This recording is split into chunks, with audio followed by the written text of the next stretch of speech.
Joining us now, Hogan Gidley, the hoaxer, his official title, Deputy Assistant to the President, and Principal, Deputy Press Secretary. Subtitle, Ole Miss Rebs fan, Astros fan, so all good. Hogan, great to have you with us. It's great to be with you. Thanks so much, John. I always appreciate the time. Well, it's always good to have you. We got policy to get into, but I got to start with politics. And I know we have a thin line here, so if I go over it, just stop me because I don't want to mix it up. But look, I got to talk about this rally Saturday. So I get this email from Pascal, the campaign manager, and he says they got 1.1 million ticket requests for Tulsa on Saturday. I just want people to get your arms around this.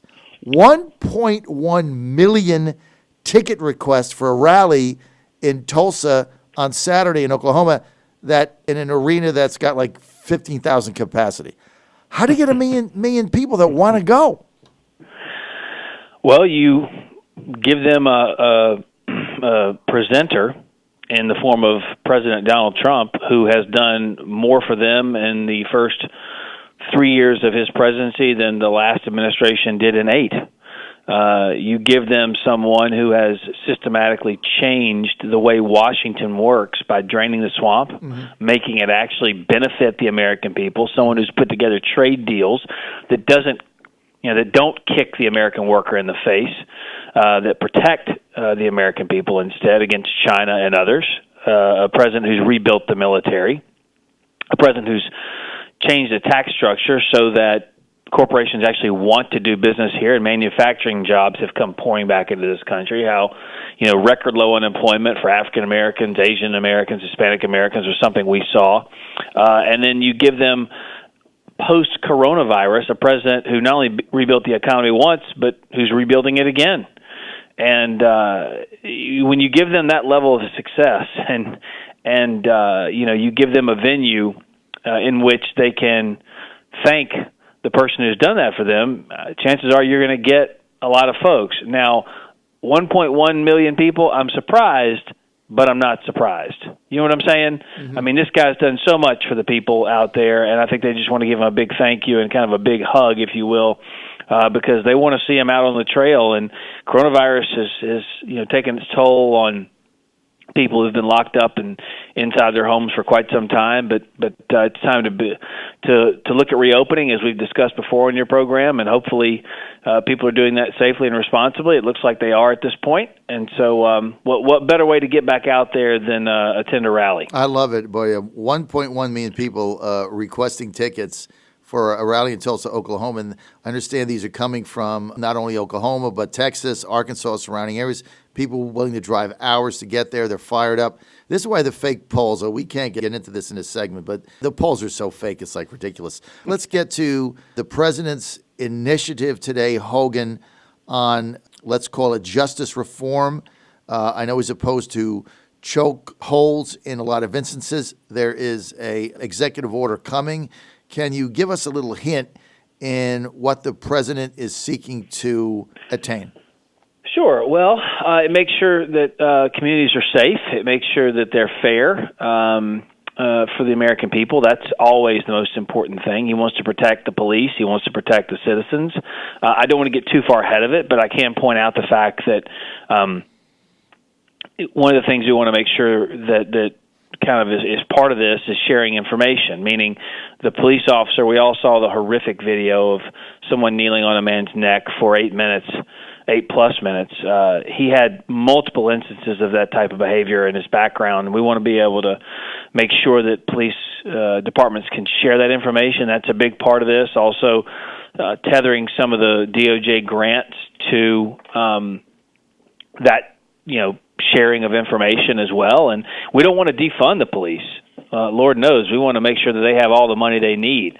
And those departments who are compliant with the executive order are going to get that funding quicker. They're going to be moved to the front of the line because, look, we want our police to be safe. They are the best in the world, and an overwhelming majority of police officers are brave Americans who put their communities first without regard for their own personal safety or lives.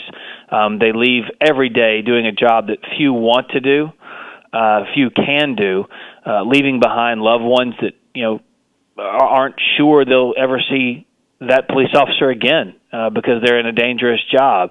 And the president loves those people. He respects those people.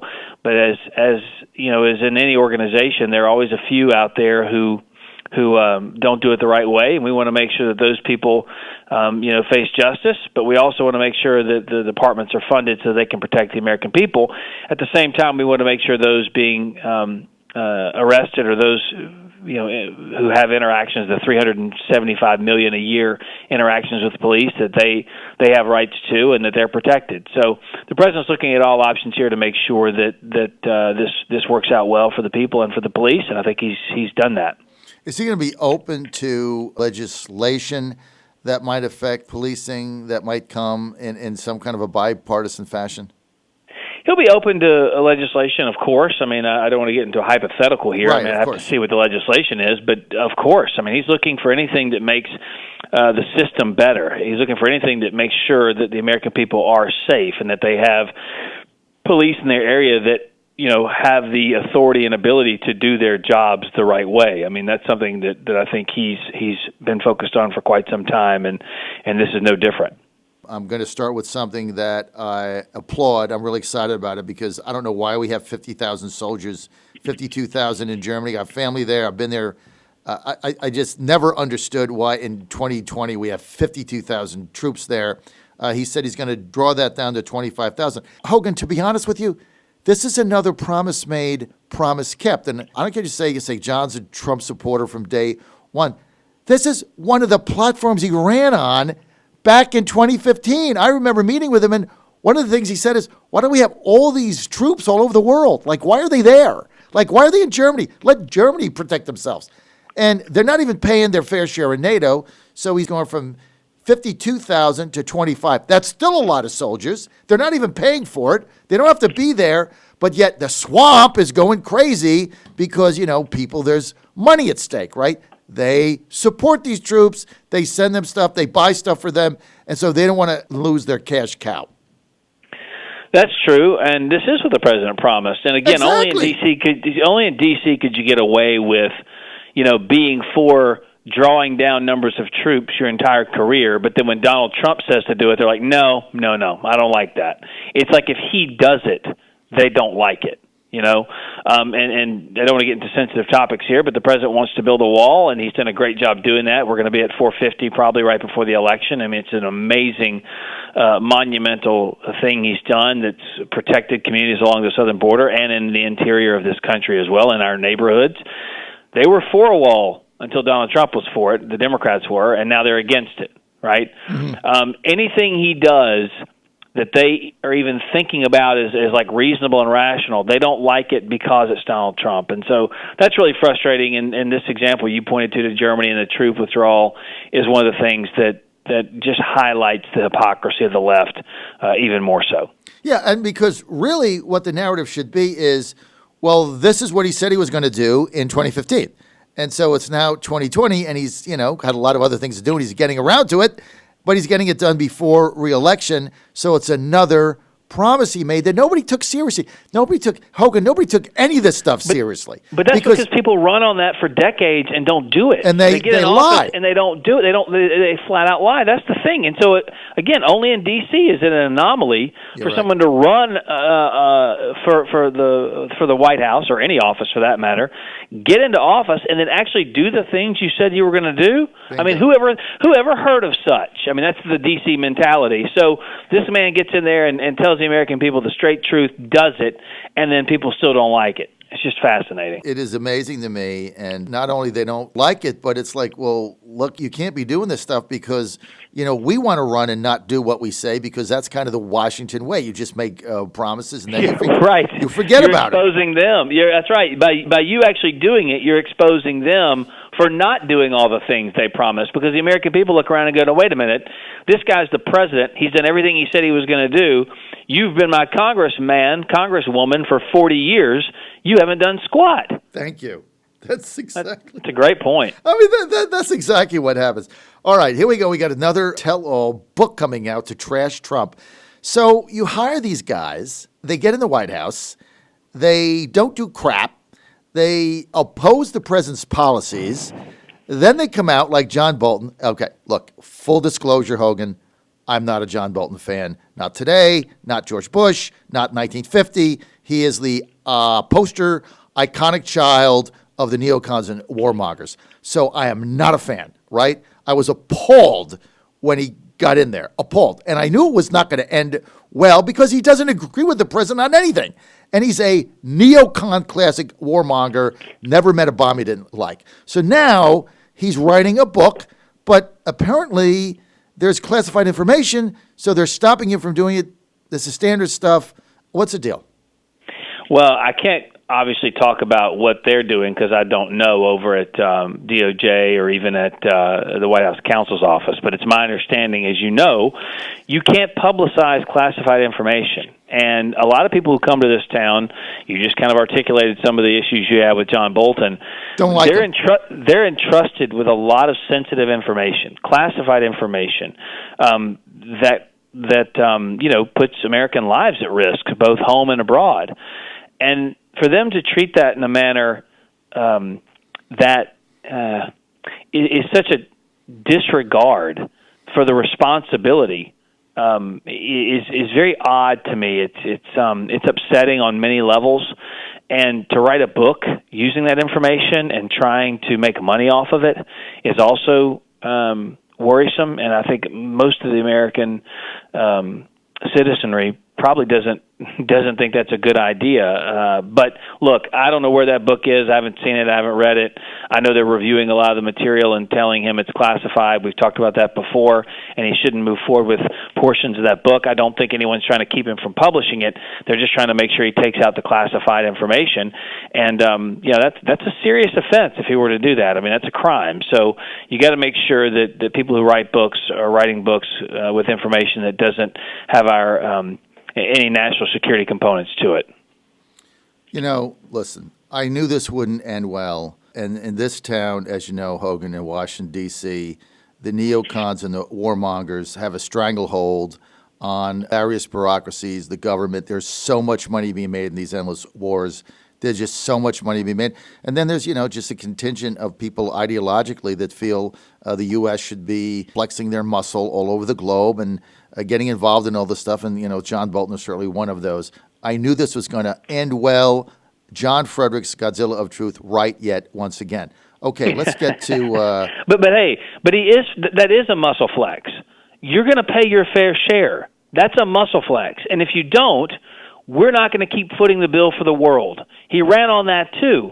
So what I'm saying is, let's not pretend as though the groups you just mentioned that love John Bolton are saying no, we need to flex muscle. This is a muscle flex.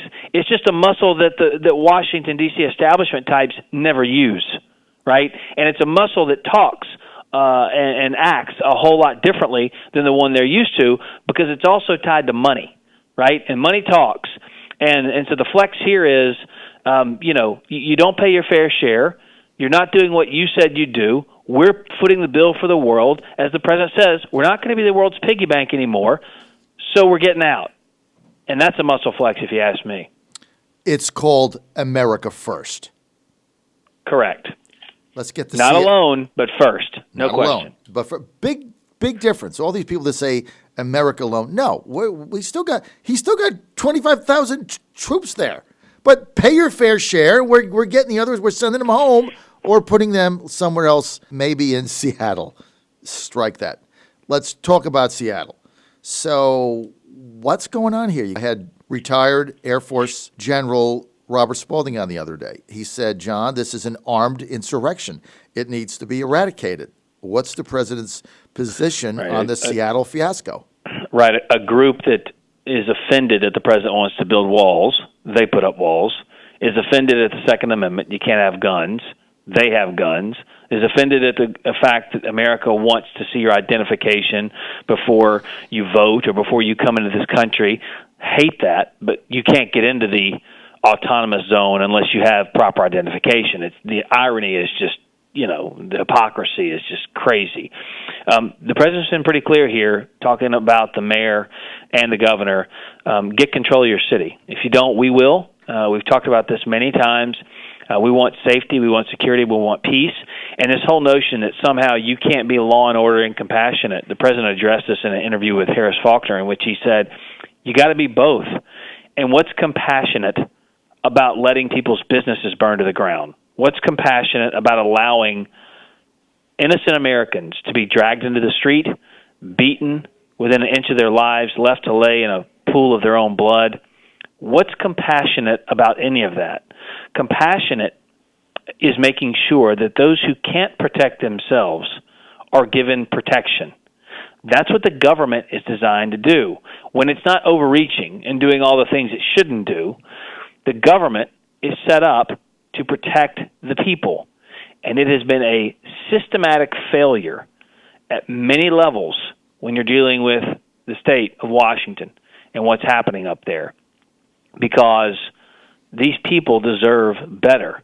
This city deserves better. And the president has said, you need to step up, you need to send in the National Guard, you need to clean it out, because this is against the law, it's criminal behavior, it's destruction of property, and it's something that has to be fixed. I tell you what, the fact that people are being extorted now in this zone they set up in Seattle, I mean, Hogan, this is like what the mafia does in various parts of the country when they had control of the streets. And what's happening now with some gangs is you own a business there and they're extorting you for money. I mean, that's illegal. You go to jail for that. And yet the Seattle mayor is doing nothing. The governor says he doesn't know anything about it. And then he says, well, you know, we have to give them space. And then the New York Times says it's a cross between a street festival and a commune. Like you go in there to buy a cannoli and a balloon. And yet businesses are getting shaken down and extorted. And they have a list of demands like they have hostages. How do you just let this go? It's incredible. It's incredible you don't. And I have to tell you, you know, I made the comment to you, I think the last time we spoke, you were coming back to D.C., and I was trying to explain to you how terrible the city and what it had evolved into. And you were right. Yeah, it's a post-apocalyptic hellscape, and you go look at places like Seattle as well, and you see what they're doing downtown. And now the cops downtown are even telling you in Seattle it has tripled their response time, that there is all types of drug use and rape and crime going on in these autonomous zones, and when they get there, they won't let them in to go police the area. I mean, that's just horrific. And I can't imagine that the people of Washington are going to stand for that. People of Oregon, the people up there who focused on or who've been dealing with this are going to let that stand for too much longer.